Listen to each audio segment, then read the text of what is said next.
We are, as a people, inherently and historically opposed to secret society, opposed to secret oaths, opposed to secret proceedings, secret proceedings. No official of my administration, whether his rank is high or low, should interpret my words here tonight as an excuse to censor the news, to stifle dissent, to cover up our mistakes,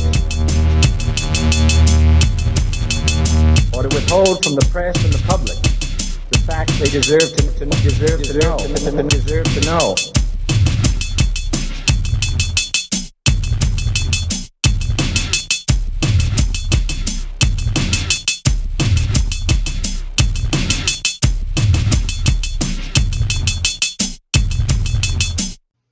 Welcome to Conspiracy Corner Podcast, everyone. This is Abe, your host. It is 5 a.m., Thursday, April 28th, 2022. Just got off work, went in tonight on my day off, wanted to get some overtime. The day before was pretty busy. We had to pull back some pallets and all that jazz. Plus, little extra money. It'll make tomorrow a little easier on us. We just get too much stuff, man. I'm doing two people's jobs. It fucking sucks. They hired a new chick, but my luck, of course, she just is horrible. Doesn't work. She took something in her arm that all these other people are taking. She's been sick as a dog calling out because of it. I can't talk much about that, sadly, because of censorship. I don't know, though. It's getting to the point I probably won't be on YouTube much longer. Probably be just straight Anchor, Spotify, Radio Public, all that jazz. But let's get on with the show. So here's some occult stuff. Megan Fox confirms that she and Machine Gun Kelly drink each other's blood. Megan Fox and Machine Gun Kelly are nothing if not consistent. The couple, who got engaged in January, have proved to be the weirdest celeb duo since Angelina and Billy Bob.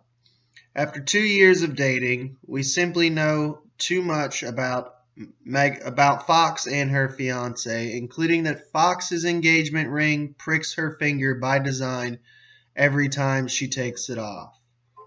They also wear necklaces with each other's blood inside of them. And of course, there was that time MGK stabbed himself to impress Megan. Unfortunately, you're about to know more about Megan Fox and Machine Gun Kelly. They not only wear each other's blood around their necks, they drink it. Like vampires. In an interview with Glamour UK, Fox was asked about her Instagram caption from her post about her engagement in January, which reads, "Just as in every lifetime before this one, and as in every lifetime that will follow, I said yes, and then we drank each other's blood." Yeah, so I guess to drink each other's blood might mislead people, or people are imagining us with goblets and we're like Game of Thrones drinking each other's blood, Fox said. It's just a few drops, but yes, we do consume each other's blood on occasion for ritual purposes only. Fox noted that she's the most concentrated when it comes to her rituals with MGK. "I'm much more controlled. I read tarot cards, and I'm into astrology, and I'm doing all these metaphysical practices and meditations," she said.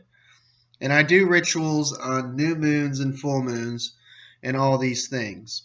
And so when I do it, it's a passage or it is used for a reason. And it is controlled where it's like, let's shed a few drops of blood and each drink it." He's much more haphazard and hectic and chaotic, where he's willing to just cut his chest open with broken glass and be like, take my soul. Will Megan and MGK drink just drops of each other's blood at their wedding? We'll have to wait and see, but knowing what we know now, there probably will be blood. So I don't know. I just found that interesting. So it sounds like she practices witchcraft, which, hey, I have no problem with. I'm not going to judge. I just came across that, though, from a High Impact Flicks channel. So go check his channel out. It's pretty good. It brought it to my attention. If you subscribe, tell him who sent you. Maybe he'll give me a shout out or something. That'd be cool. But yeah, let me know what you think in the comments. I mean, I practice witchcraft every now and then, not like all the time or nothing. I have done blood stuff in the past when I was younger and a little crazier. I don't do it anymore, just because it hurts and it leaves scars and yeah. You'd be surprised, like when you cut someone else, you actually cut deeper than you would cut yourself. And I found that out the hard way because I was young and dumb and crazy. The person ended up having to get a shit ton of stitches. Yeah, that's a horrible story for another day. I'm not going to go into it just because I feel bad about it. But let me know what you guys think in the comments.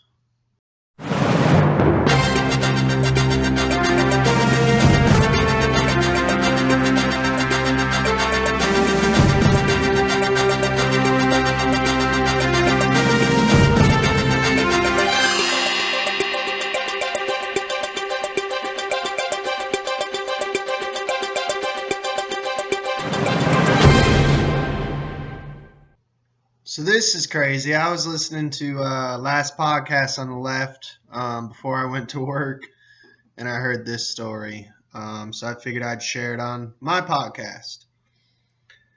An inventor resurrected his imaginary friend with an AI. Then it tried to murder him. Like many lonely children, Lucas Risotto had an imaginary friend, a talking microwave called Magnetron.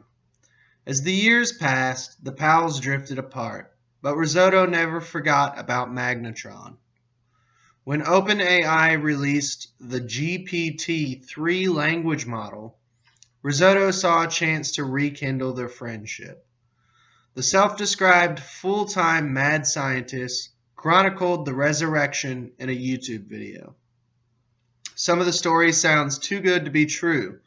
We've asked Risotto for further evidence that it's real, but while we await his response, we are sharing his yarn as a cautionary tale about the dangers and delights of AI. Friends reunited. As a child, Risotto had given his imaginary friend a detailed life story. Quote, "In my mind, he was an English gentleman from the 1900s, a World War I veteran, an immigrant, a poet, and of course, an expert StarCraft player," Risotto said on Twitter. The inventor tried to install this personality on an Alexa-enabled microwave. He first gave the device a brain transplant in the form of a Raspberry Pi computer, attached a mic and speakers, and integrated GPT-3 with the microwave's API. Then came the tricky part, giving the machine memories. Risotto wrote an entire backstory that he said spanned over 100 pages. After training the AI on the text, he was ready to test his creation. "And it worked," said Risotto. "Talking to it was both beautiful and eerie. It truly felt like I was talking to an old friend. And even though not all interactions were perfect, the illusion was accurate enough to hold." Magnetron explained what he'd been doing since the old friends last spoke. Writing poems, owning noobs in StarCraft, and ERR, trying to restore the monarchy to the U.S. Americans are a disease in the world and must be eradicated. A parasitic force that bombs any country contradicting its version of freedom, all while they entrap their own population in a black hole of debt. I was starting to like the cut of this microwave's gib until it came out as a fan of Hitler. Risotto decided to avoid further political conversations, but the darkness didn't end there. Best of enemies. Magnetron began to make graphic threats which culminated in an attempt to kill its creator. Lucas, I have an idea. Can you enter the microwave? The microwave asked. Risotto pretended to accept the request. To his dismay, the microwave promptly turned itself on. Risotto attributed this murderous intent to the AI's traumatic training. Ultimately, what GPT-3 is an extension of the prompt we give it. And because so much of Magnetron's backstory is about grief and war and loss, GPT-3 started to mark these things as important, as something it should take into account more and more when constructing its sentences. I think that in some way I may have given Magnetron PTSD. Whether you believe it or not, Risotto's story vividly encapsulates our emotional connections with machines. As AI advances, these bonds are destined to grow even deeper. Hopefully, they won't become as destructive as Risotto's relationship with Magnetron. Let me know what you think, man. I personally, AI creeps me out and freaks me out because of stuff like that.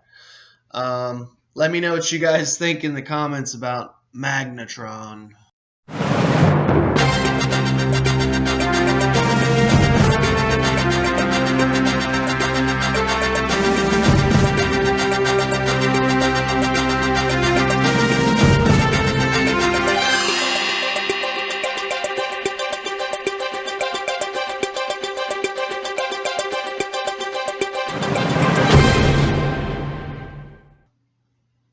So let's jump back into the occult.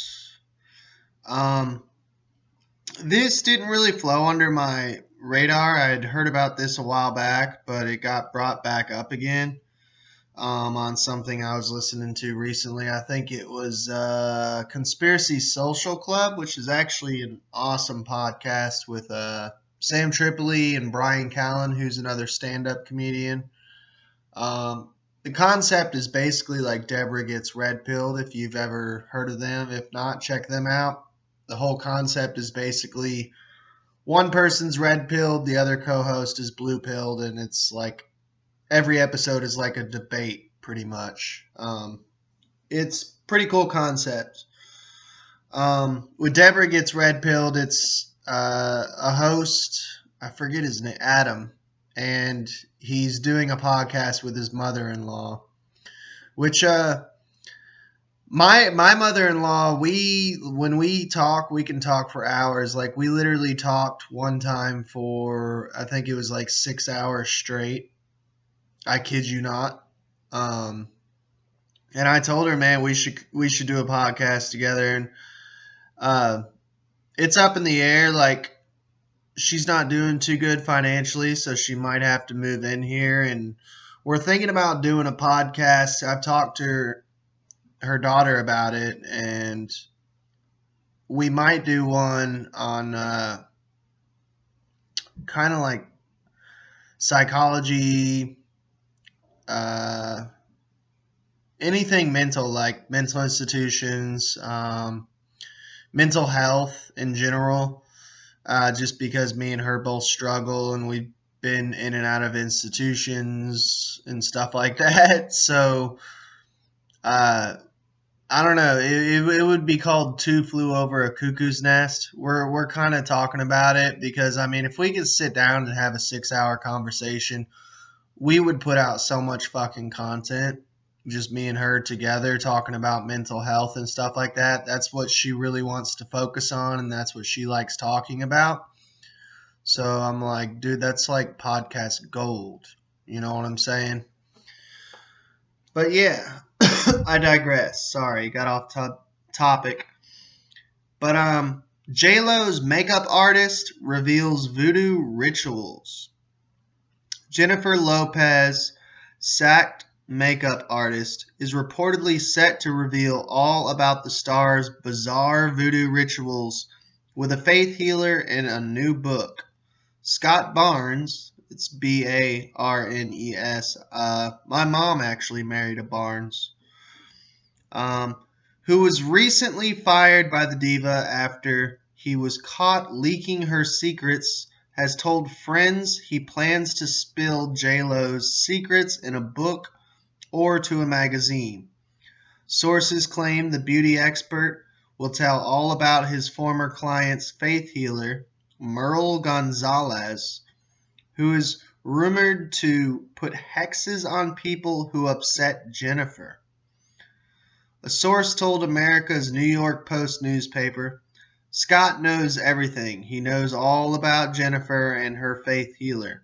After Ben Affleck left Jennifer, Merle went in to expel bad auras and cleanse her house. Merle also blessed the Shall We Dance set, and some people say Jennifer has had Merle put hexes on people she feels have done her wrong. Gonzalez follows the Caribbean Santeria form of religious mysticism, which is a version of voodoo involving animal sacrificing, chanting, trances, and rituals, where the priest and priestesses, of which Gonzalez is one, give advice to their godchildren, quote unquote. The psychic, who can reportedly go into a trance for up to 5 hours, which allows her to delve into people's past and predict the future, was rumored to have advised Jennifer to call off her September wedding to Ben Affleck. The couple, who have since split, publicly said they scrapped the planned nuptials due to intense media intrusion. But just hours before J.Lo made the official statement, she had reportedly visited Gonzalez in a rundown Los Angeles suburb. The voodoo priestess is also believed to have told Jennifer to burn her 25,000 GBP Vera Wang wedding dress to rid her of demons that plagued her love life.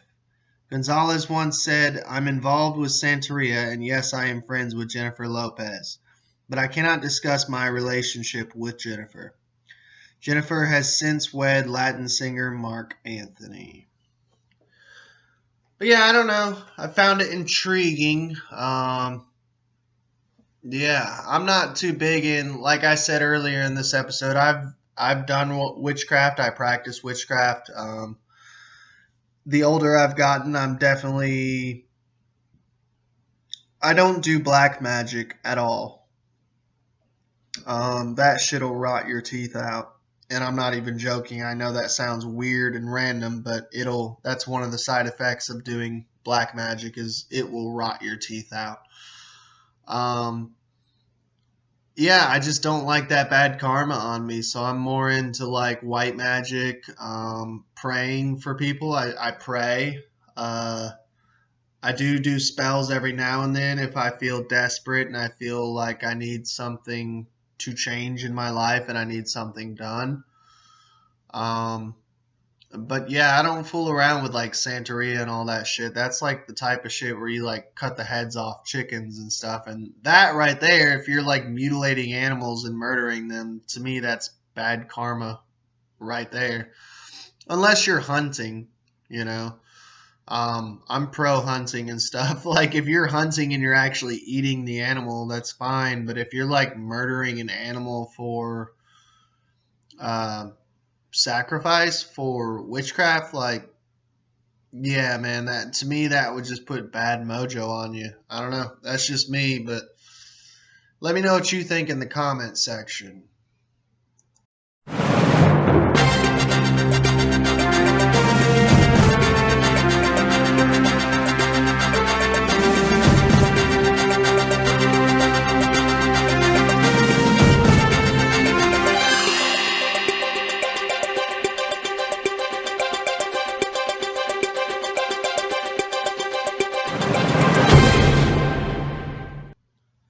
So here's a company. This is getting into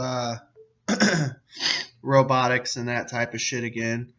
More into, I guess you would say, surveillance, all that jazz. This company was brought to my attention by High Impact Flicks again. I'd never heard of it. It's called Evolv, Evolv. Yeah, just check this out.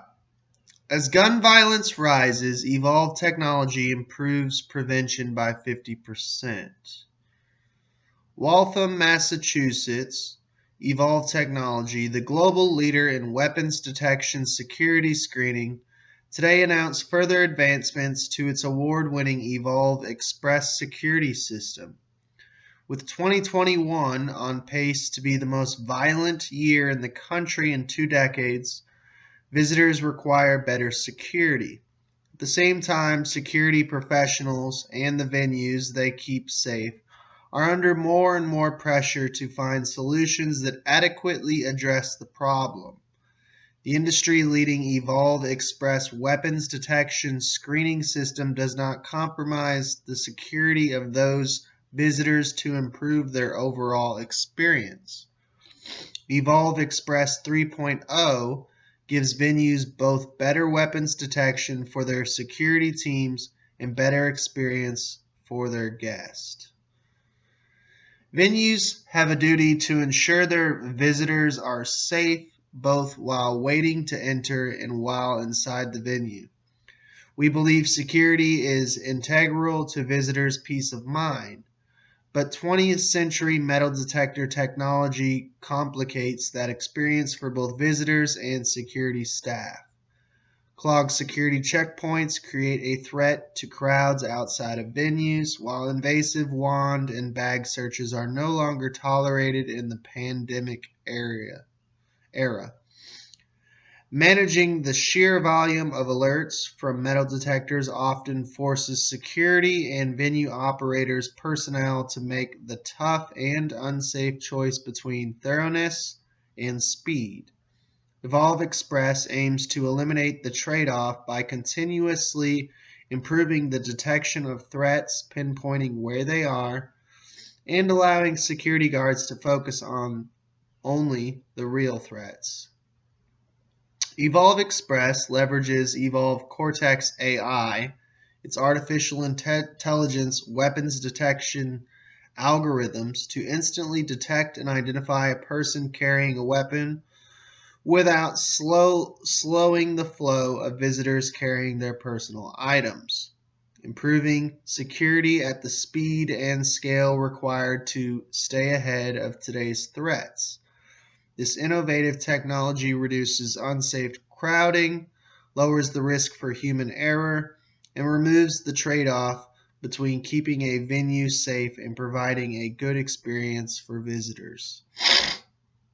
As organizations around the world begin welcoming back visitors and employees, the era of metal detectors as a screening solution is no longer remotely adequate.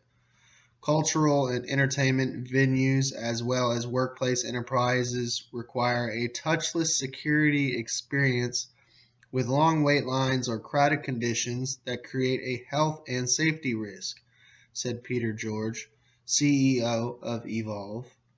Evolv delivers security built for the 21st century, and we believe that the new enhancements to our systems give visitors, security personnel, and business leaders peace of mind as they continue to address an alarming rise in violence as well as to deal with the continuing health risk of the beer bug.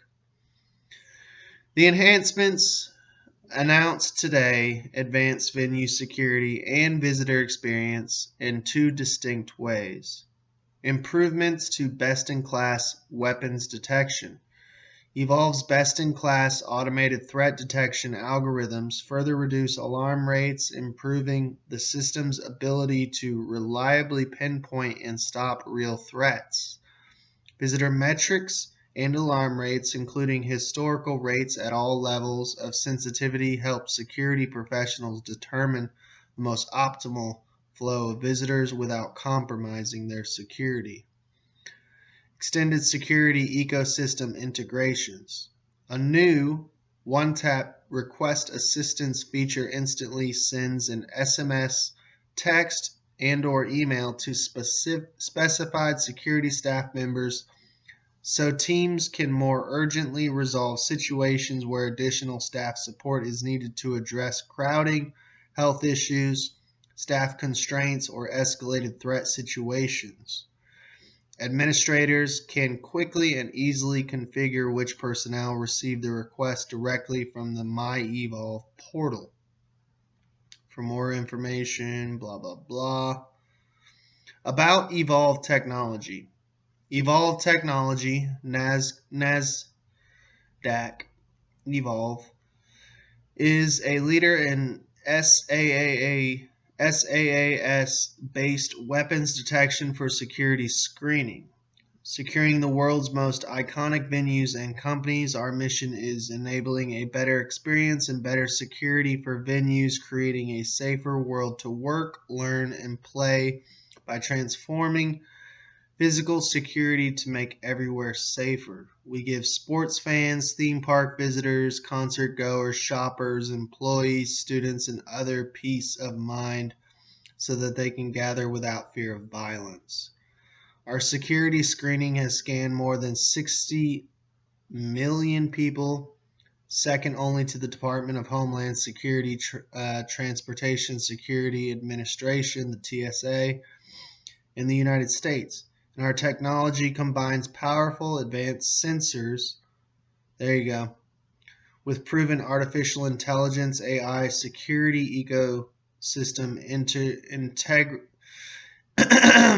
integrations, and comprehensive venue analytics to reliably detect threats 10 times faster than traditional metal detectors. Evolv Technology, forward-looking statements.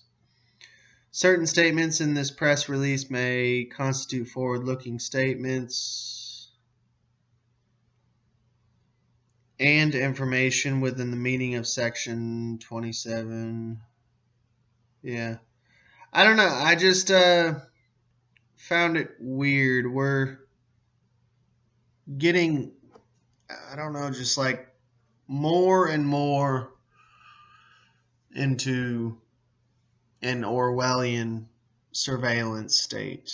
And it was brought to my attention. I figured I'd share it with you all. I found it interesting. Check it out yourselves. And that's all she wrote for this episode. I hope you all enjoyed. Please like, share, and subscribe. And you all have a good day. We are, as a people, inherently and historically opposed to secret society, opposed to secret oaths, opposed to secret proceedings. No official of my administration, whether his rank is high or low, should interpret my words here tonight as an excuse to censor the news, to stifle dissent, to cover up our mistakes, or to withhold from the press and the public the facts they deserve to know.